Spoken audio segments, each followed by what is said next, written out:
Hello, everyone, and welcome to the Confident Leader Show, Thinking Differently. I have my esteemed guest and co author, Sharon Weinstein, and another guest right behind her with Steve, with also the SMW Group, LLC. So, welcome to both of you today. It's glad to have you on the show. Thanks, Dina. Nice to be here. Yes, glad to have you. This is part 2 of 18 that we're really focusing on the Thinking Differently book. And the second chapter is what we're focusing on today. And we're talking specifically about the chapter I Am Worthy. And I'd like to expand upon one, your experience, Sharon, and then your experience too, Steve, around, what do you see for entrepreneurs and even women. So we'll start with women first and just how this shows up about, why do we struggle with why are we not worthy enough, which is a huge issue. So Sharon, I'm going to pass that over to you to talk about that second chapter and how powerful it is. Sure. First of all, it was really fun to write that second chapter and to look at the interviews that had been done and the experiences that people had had firsthand. It's very exciting to learn.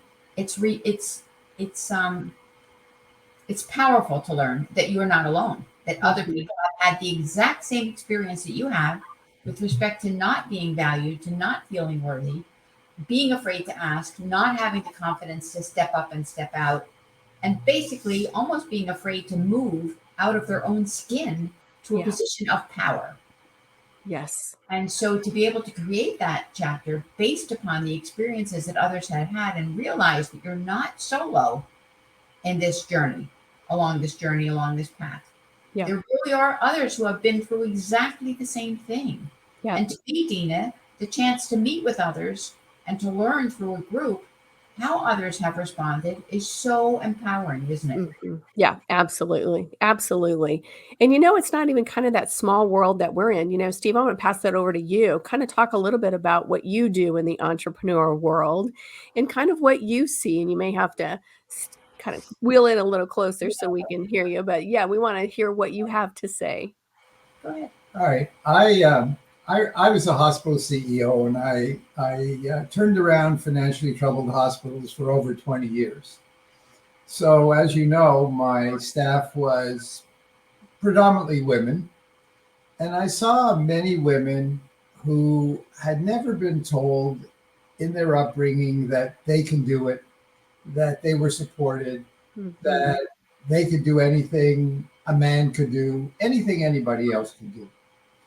And, I thought that was unfortunate because I came to realize that women are much smarter than men. They're much more capable than men. They're much more multitasks than men. They're much more creative than men. So they can do a lot more really than men. But they think the man has to lead. And that's not true at all. Yeah. Look at it. If I could interrupt you, in the state of Maryland now, we were looking at the primary ballot. There are 7 or 9 candidates for governor, and all of the top slots are men. Yeah. They each have a female in the lieutenant governor slot. But why can't a woman lead the state? Sure. Now, if you want to think about it, my executive secretary always ran the show. She was the one that really ran everything. Yeah. And when I moved from hospital to hospital, I always took her with me because she was much more valuable than I was. Many times she told me what to do. Yeah. And she was absolutely right. And to me, it's just a mindset.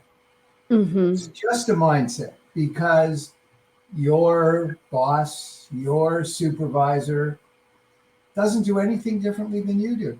They wake up in the morning the same as you do. They brush their teeth the same way as you do. They take a shower the same way as you do. They don't do anything differently than you do. So why should you think differently than them? Because you need to stand up and show up and use your voice and let people know what you feel and what you believe and what you know. And you'll see that it's just amazing that all of a sudden everybody will sit back and think, wow, that person is really smart. Yeah. But but you have to do it and not be afraid of being judged. Mm. People are afraid of being Mhm. judged. Mhm. Something, Yep. well, it's not important what other people think. It's Mhm. really, first of all, What important you think. what you think, Yep. what you think of yourself. And it's important to go to work and look forward to going to work every single day because you're a part of a team, Right. but you're a contributor because you should be, because you are really an important part of that team. And let me tell you a story. I learned this at the first hospital I ever worked in. I was brand new, and I always made rounds every single day. I wanted to know my employees. I wanted them to know about me, and create a team, because if we all work together, we're going to be successful. And I mean, I'll never forget this. I had a person who was the director of the respiratory department, whose husband was transferred, and she went with him. And I knew, because I made rounds every day, there was a lady who was even better than her who could take over. And I just sat back and I waited to see what would happen. And sure enough, this lady took over. So I waited 30 days, and I said to her one day, you're terrific. Wow, you just run the best department in the hospital. Why don't you take over and be the director? I'll give you a raise, and I'll Mhm. give you what you need. Mhm. And she said, well, I don't think I could do it. I said to She'd already her, been doing it. I said, yeah. What do you think you're doing now? And Right. you're doing a marvelous job. Right. Right. So she said, well, let me go home and ask my husband. Now, I didn't say anything to her, but I never feel that a wife has to go home and ask her husband. A wife is a 50% partner. Why should you have to ask your husband? Your husband doesn't ask you. Why Yep. should you have to ask him? So Right. anyway, she came back the next day and came into my office, and she said, I don't think I could take the job. I said, why not? She Wow. said, well, my husband doesn't think I could do it. I said, what do you mean? I said, I'll tell Wow. you what. I'll tell you what. Do me a favor. Just do me a favor. Let's do it for 30 more days. And after those 30 days, you let me know. If you really don't want to, then fine. I'll look for somebody. I'd rather not do that. But if if you say to me, I want it, it's yours. Never had a problem after that. She became my very best director in probably Lovely. most of the hospitals I ever worked in. Yeah. So it showed me that people can do it. It's a Yes. shame that Yeah. no one ever told them to. In my upbringing, I had parents who told me I could accomplish anything. Right. So that's the way I always thought. And that's the way I brought up my family. But it's all it is a mindset. Mhm. You have to Mhm. decide you're worth something, and you are. Everybody Mhm. is worth a lot, and you just have to decide it.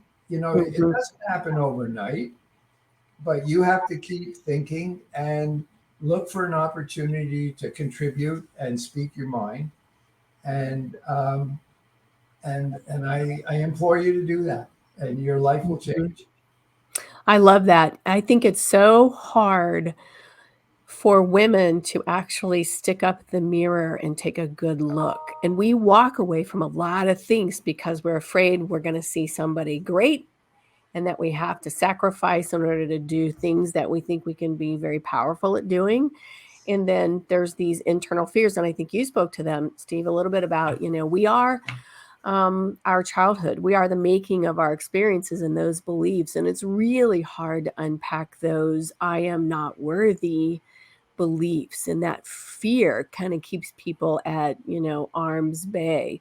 I'd love to hear from you, Sharon, so let's talk about how to deal with the triggers whenever I'm not worthy.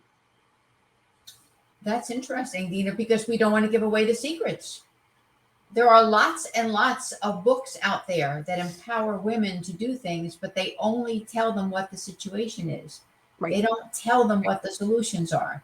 They Right. don't share the next steps. Do we Right. really want to give away all of the secrets, or do we want them Yeah. on July 15th, when this book Yeah. comes out, Think Yeah. Differently, 18 Yeah. Strategies to Yes. Fix Broken Thinking, to have a tool to change that thinking once and for all?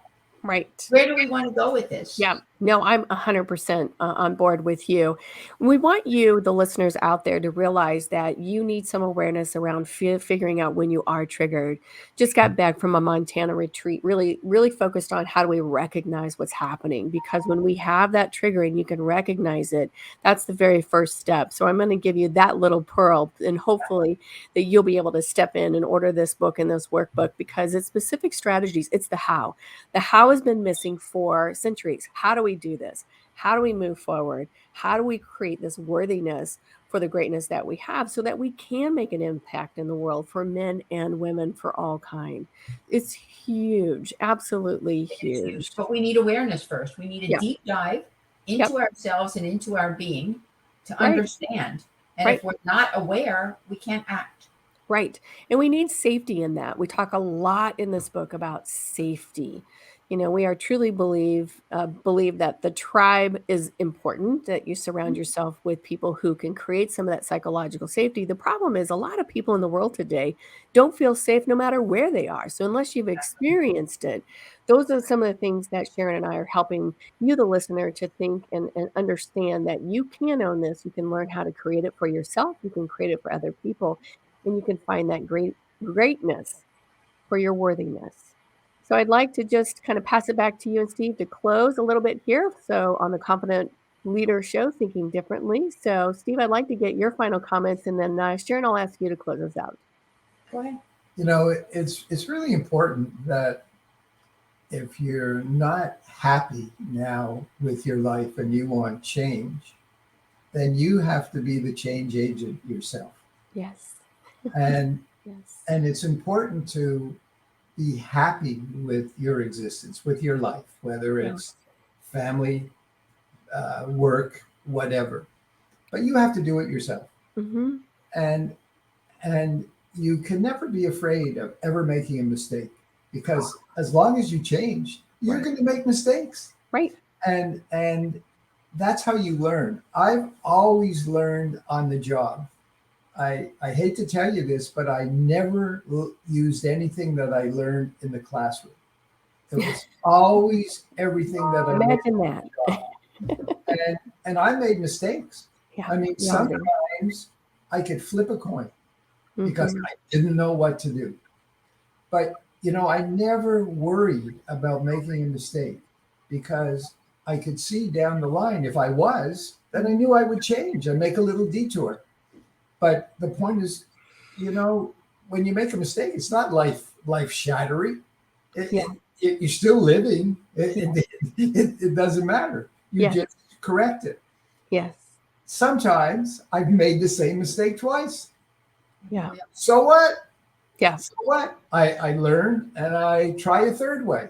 Yep. But it's important to be happy in your life. It's important to go to work and feel you can make a change that day. I Mhm. always wanted to make a change that day. I was realistic to know that I can't do it every day, but I can be a change agent. I can Mhm. use my voice. I can use my talent. Yep. And I kept thinking that. I didn't know that when I started initially. So you work at it and work at it, and all of a sudden your life has changed, Mhm. and you're a much happier person, a much happier family person, a much happier person in business, and you elevate your position, and you too can become the CEO. I love that. Sharon. Okay, I'd like to leave with these two questions. Number one, all of you out there, think about what's holding you back. What's holding you back? Take a pen, piece of paper, write down the three things and rank them in terms of what you think is holding you back. Because once you're aware of what those are, you can move on and take different steps. Mhm. And then, is it time then to move from the status quo, from where you are, Right. where you see yourself, where you've been, and where you potentially could go, and start to ask for what you want in life? I love that. So, in essence, as we close, if you want a different outcome, you're going to have to think differently. Signing off, we'll see you next week on the third chapter, and we wish you all a blessed week. Thanks, Dina. Bye bye.